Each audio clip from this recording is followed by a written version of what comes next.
can change that there, but I may also want to add extra disks to my virtual machine. Right now, there's two ways I can add a disk to a virtual machine. I can add a new disk, which is created at the same time the virtual machine is, or I can attach an existing disk, right? So, and probably it's more common to create the disk and then attach it. So let's go and look at how we do that. So we go into Compute Engine disks, and when we create a disk, we've got a number of choices that we need to make here, right? The first one is, so again, this one, actually, we should delete this one. This is an old one, so I'll delete that one, and I'll create a new one. So my first choice is, well, other than the name, is the disk in a single zone, which is the default? So remember, a zone is kind of an area within a region. Or if I want to have a failover replica in another zone, and in other words, I want a highly available disk, I can create what's called a regional disk, where the disk is present in two zones in the region, right? So that's a high availability option, but of course it costs more because I'm basically storing the data twice in two different zones, right? Then I've got a choice of disk types, right? So again, notice my standard disk is spinning disk or HDD, hard disk. But I can also have SSD, persistent disk, which will give me greater performance, right? And you'll see here, if I compare disk types, it will kind of show me the standard, the balance, the SSD. And you can see that, for example, the SSD has much higher performance than a standard disk, but of course it costs more per gigabyte as well, right? So I can choose whether I want, what's important to me, performance or cost, right? Snapshots we'll talk about later, but they are point-in-time copies of a disk. And of course, all my data is always encrypted in Google Cloud automatically. So I can create that disk and then later attach it to a virtual machine, right? Okay, and remember, if you've got questions, just put them in the chat and we'll try and get to them every now and then. Okay, so we've got those different persistent disk options: zonal, regional, SSD. Cloud storage buckets we'll talk later about. File store we'll talk later about. Right? Okay, so there's a list for your reference of the different persistent disk type. So really it's about performance versus cost, right? So which, what is the requirement for your application, right? The only one that's a little bit different is a local SSD. So a local SSD, all the other disks except for local SSD are kind of are on a network. So that way they can follow my virtual machine around as it's moved between different hosts. But a local SSD is particular to a VM. So because of that, it's really only recommended for what's called ephemeral storage, because the data is not guaranteed to be persisted between restarts. Right? But again, it can be very good for things like optimizing sorts and that type of thing. Right? Okay, so as we said, our default disk is zonal, but we do have the option of regional. So regional disks are a high availability option because my data is present in two zones, right? So that way, if a zone fails, I've still got a copy of the data in another zone, right?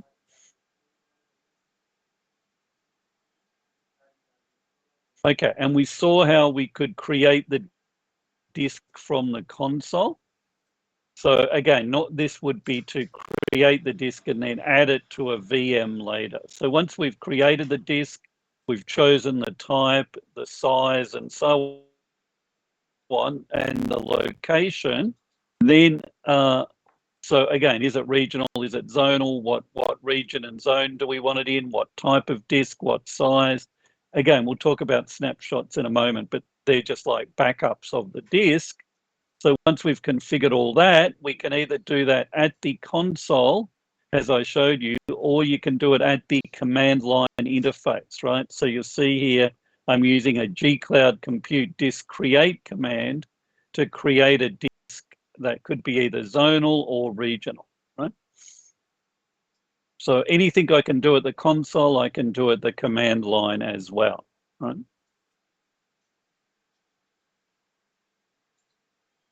Okay, and once I've got that disk here. Remember, this is what I showed you with the virtual machine just before. You can either create a new disk if you want to add a new disk to the virtual machine, or you can attach an existing disk if your disk has already been created, right?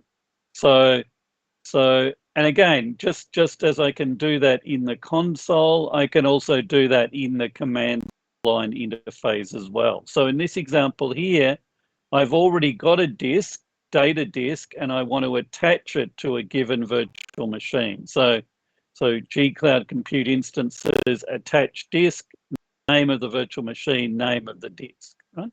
Same thing with a regional disk. The only thing is I have an extra parameter, right?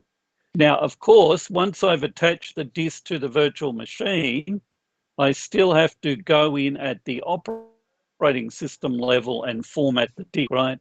This is just like if you add a new disk to your laptop computer, once you boot up the operating system, you have to format the disk for a particular file system. It's exactly the same with Compute Engine on Google Cloud. Okay, so again, what is a persistent disk? Again, it appears to the VM as a block device, and it's actually based on a network, so that way it can survive virtual machine boots and so on. I do have the option of taking snapshots, as we'll see in a moment, and the performance of the disk scales with size. So the bigger the disk, not only do we have more capacity, but we have more IOs available to us, right? We can resize a disk even while the VM's running. And we talked about local SSD, zonal or regional, and the fact that the data is always encrypted. The only thing we need to choose is who's going to manage the encryption. Is it Google or is it the customer? Right? So if it's Google managed encryption, there's nothing you need to do. If it's customer managed, you need to have a key created in key management service. Okay, so I'll just pause there for a moment. Any questions about the disk?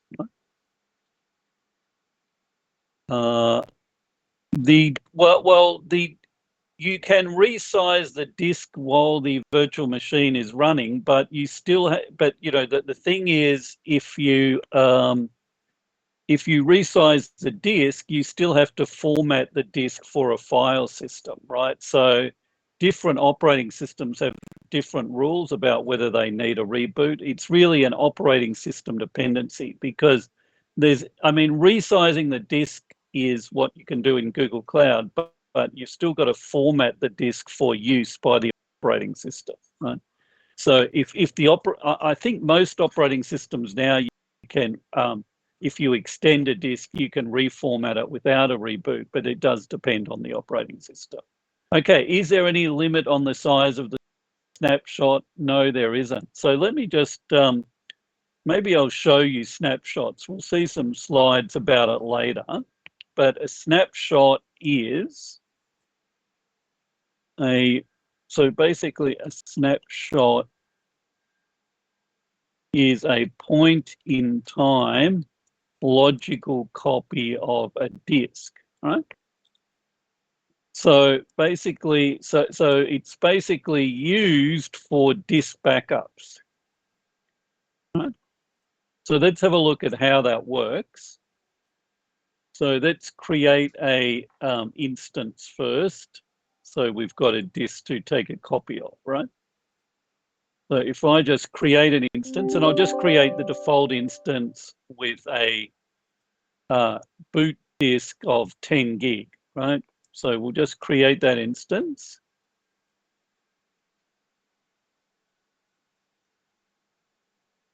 And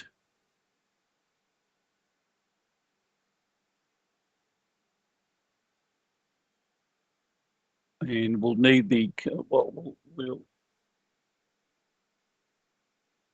just wait for it to create.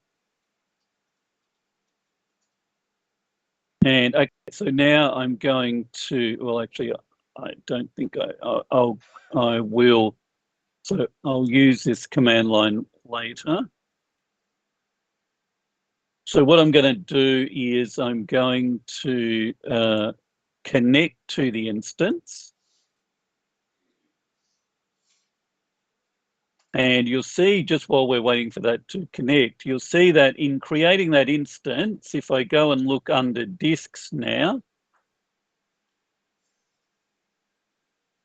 you'll see that the disk, this is the boot disk. So this is a disk name. It's the same name as the instance, but it's telling me it's 10 gig in size, right?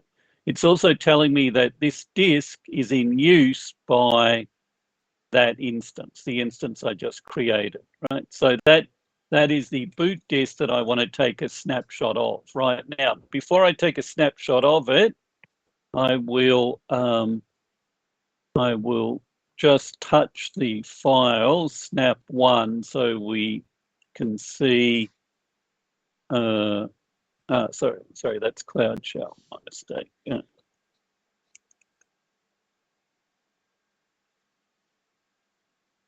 Okay, so what I want to do, of course, is I want to SSH into. So let's just go here, authorize this.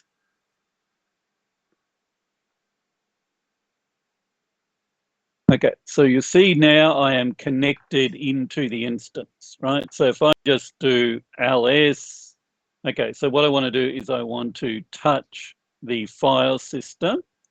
So I've got a file there as a marker, right? So I know when I take a snapshot, right?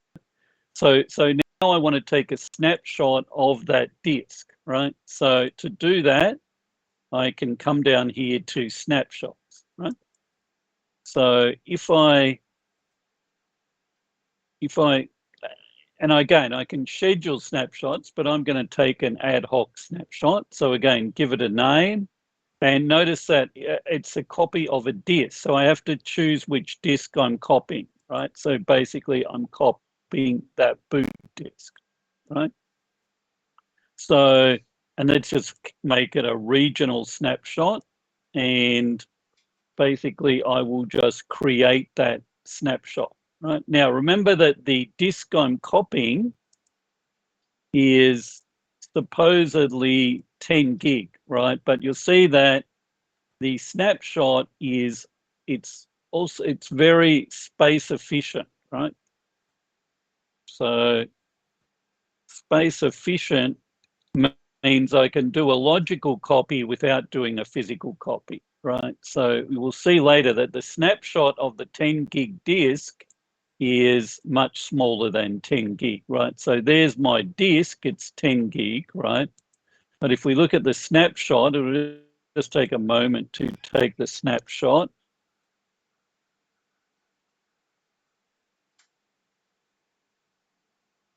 And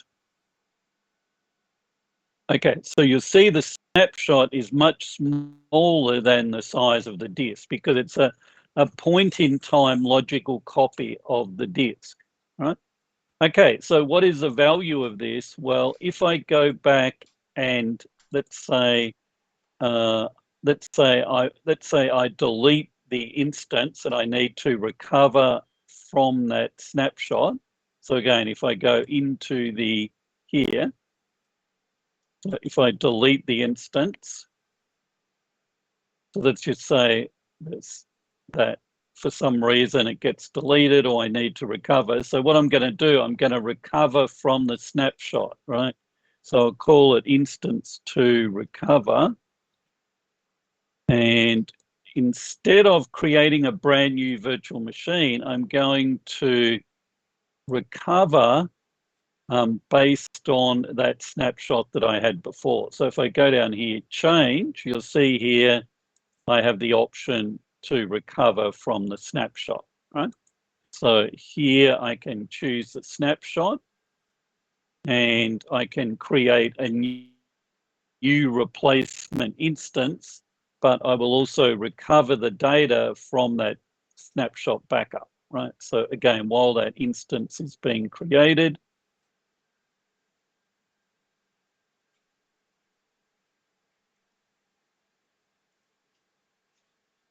and